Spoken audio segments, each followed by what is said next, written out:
All right, I figured out how to present this. Now you might be wondering, what is this? Well, this is an overview of book 1. There are going to be 3 videos in this series. There's going to be book 1, book 2, and book 3 because we have completed successfully 3 parts of the Tale of Despereaux. Now, we're going to have which character the book itself is centered around, and you're going to notice that each one is different.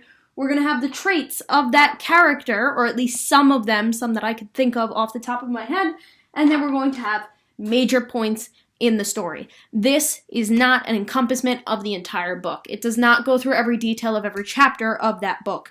It does not go into detail about exactly what happened and what was said. It is just a reminder of the major points so that after you have listened to all of these, because I know we did do a couple of meets on it. I know that we did do just a lot of chapters. I mean, we've gone through 30 some odd chapters. So before moving on to book 4, which is the most exciting part of the book, of the entire book of The Tale of Despereaux, I wanted to make sure that we kind of fully understood exactly what happened and jogged our memories on the books that we had done in the past, because 1 through 15 was really exciting and 15 through 30 was really exciting, but it kind of all gets jumbled in your head when you can't really tell the difference between the books. And also, we only did a Google Meet per book, so and that was only because not all of us could meet all the time. So this will be helpful for those of you who either did not make it to our Google Meet and who didn't get a chance to kind of see what happened in the Google Meet and talk about what kind of happened in our book. And it will also be really good for those of you who just need a memory jog. So here we go. Book 1. Book 1 is centered all around Despereaux, and we find out that he is a mouse. Now, we know a couple of traits about Despereaux. I mean, physical ones, we're talking about small in general, smaller than the average mouse. He must stand about this tall, where average mice stand about this tall, so he's really tiny. He's got big ears. His eyes were open when he was born. He faints and he's sick, and he can read, which is really different from other mice, and he's afraid of just everything, and because of that fear, he faints constantly. And he can hear things that other mice can't hear, and that's mostly because his ears are so big, and because he notices other things that mice don't notice. So where other mice are really concerned about scurrying and running and hiding from humans, Despereaux is more interested in the light and what, the light touches and all the things that are beautiful in this world that other mice don't notice. He doesn't behave like a normal mouse. Again, he doesn't scurry around. He's not interested in just looking for food. He wants to read. He wants to find out more information. He's curious about the humans, where other mice are afraid of the humans, and they know that by talking to the humans or interacting with the humans, they're breaking a law, and that they'll be punished for it. But Despereaux doesn't seem as interested in those things. Now, some major points in the story. So when he's born, we know that his mom couldn't care less about him. His dad kept saying he was probably going to die anyway, so it didn't matter.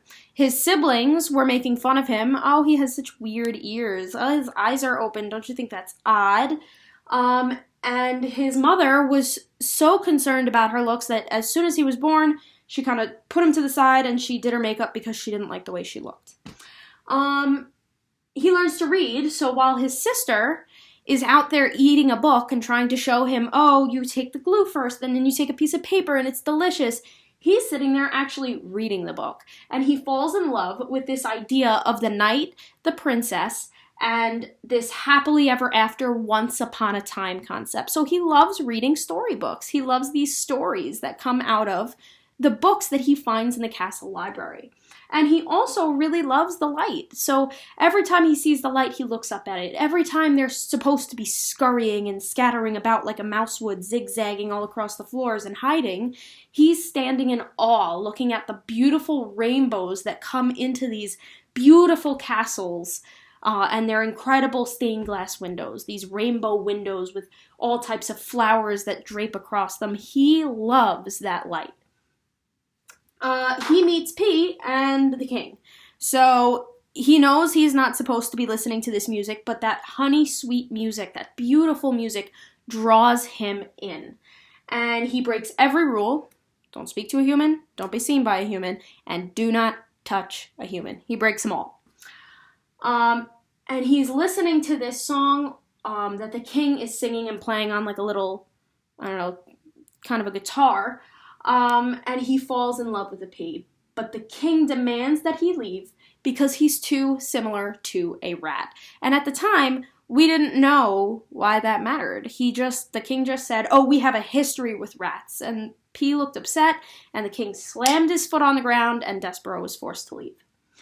And his brother and his father tell on him. His brother, actually, Frollo, goes to his father, Lester, and says, Dad, I saw what was happening with Despero. He spoke to them.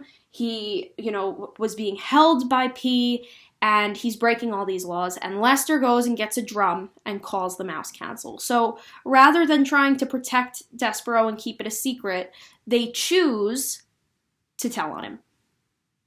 And because of that, the Mouse Council holds a trial, and instead of lying about being with P, Despero actually tells the truth, and he tells the truth because he loves her. He doesn't want to say, no, I never touched that girl, I never spoke to her, I have no idea what you're talking about, because he loves her so much, and he's constantly talking about honoring her. Remember, he says, I honor you before he leaves, and the king says, a mouse knows nothing of honor. When he talks about honor, he's talking about being true and being kind of kind and good to her. So he's saying he honors her, and he's proving it by not lying about loving her, by saying, yes, I did touch the princess, and I did speak to the princess, and I did interact with the princess, and it's because I love her. And for that, he gets tossed into the dungeon. And what we would think is his mother would beg for him to be set free, but instead, she kind of makes a scene and faints and makes sure her makeup is okay. And his father was clearly upset and cries. And who throws him into the dungeon? His brother. Frollo puts on a mask and tosses him in and essentially says, this is your own fault. And he kicks him into the dungeon where he knows that he'll be eaten by the rats. So it's pretty clear that really the only person that really cares about him is his father. But at the same time, his father was the one that tossed him into that dungeon and did so willingly and quickly. So, Despero doesn't have a lot of people in his home, in his family, that he can rely on and that he can trust. The Threadmaster, during that whole scene of being tossed in, he gets a red rope tied around his neck. It's actually a thread. And he gets tossed in directly afterwards, but the Threadmaster is incredibly important, and he's important because he understands Despero's love for the princess, which no other mouse understands. So this guy, this Threadmaster, another mouse, must know something of love. He must know something, and it doesn't seem that any of the other mice understand Despero in any way. So that's really important, and he ties that rope around Despero's neck, and he sends him off and wishes him good luck, and that's all he can say. And our last point is when Despero gets into the dungeon, he kind of becomes a little braver. And he decides not to faint, and he holds himself up high, and he keeps saying, once upon a time, to kind of give himself the strength to walk through this darkness. And who does he meet in that darkness but Gregory the Jailer? And that's the first time that we meet Gregory the Jailer. And he's the man that kind of runs the dungeon. He's the guy who feeds the prisoners.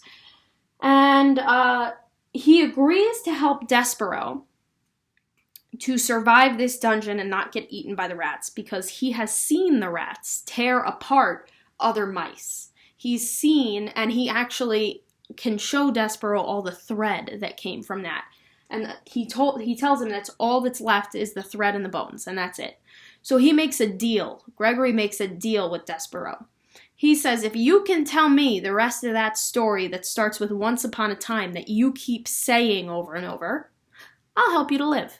And Despero is able to do that. And this is the first time that we see the dungeon full of rats, which he can hear and can hear scurrying and like gnawing on things. He can see the prisoners, which are kept in the cells around Gregory, and he can see the soup bowls. And he's probably saying to himself, I have no idea what's going on with that, because we weren't introduced to why the soup bowls and the spoons and the kettles are all down there. But he can see that pile that goes all the way up past Gregory, all the way to the ceiling, and touches this, like, hole, like the secret tunnel in the ground that they must have thrown everything into. So those are kind of the main points of book 1. Despero's a weird mouse. Nobody really likes him. He falls in love with the princess and breaks all the rules. His brother and his father help to get him thrown into the dungeon. Nobody else helps him otherwise. He winds up in the dungeon, meets Gregory, and seals his fate of being rescued by Gregory in exchange for the story that only he is able to read. All right? So that's book 1. And I'm going to take a picture of our chart and I'm going to put it on Google Classroom so that you guys can kind of reference this when you're looking for either character traits, both physical and internal, and when you're looking for just like who the book is centered around, kind of remembering plot points. So you're going to have all of this stuff. And in the next video, we're going to do book 2. See you later.